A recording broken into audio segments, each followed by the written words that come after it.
is Movietone. Leslie Mitchell reporting.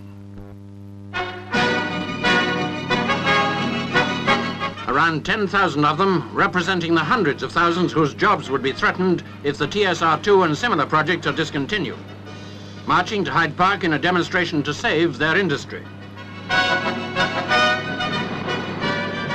In the words of one spokesman, if we must have military aircraft, we must be allowed to build them ourselves. We have a right to work, and the government should buy British.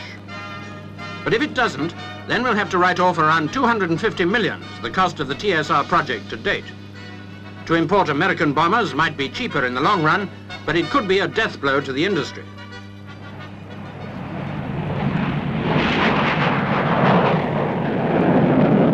TSR2 is a complex weapon system that involves the most varied research and development. It provides inspiration for the know-how that British aviation must have to stay at the top. If such projects are cancelled, will the inspiration suffer? Will we lose more of our aviation brains overseas? Cancellation will affect not only the industry itself, but the numerous outside contractors involved.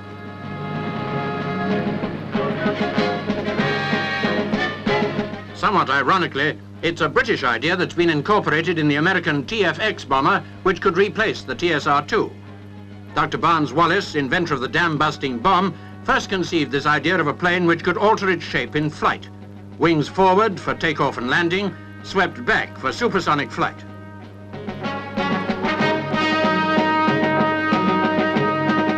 The Labour Party have so far denied reports that they'll nationalise the industry, but our plane makers might still find themselves manufacturing American aircraft under licence. If this were so, it could alter the whole status of Britain as an independent power.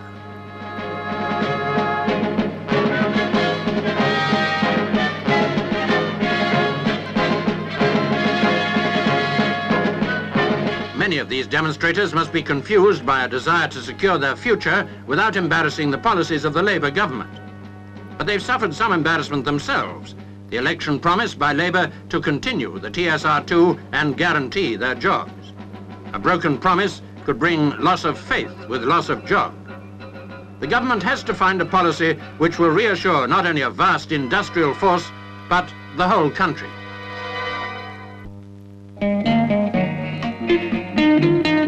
Back to the 20s.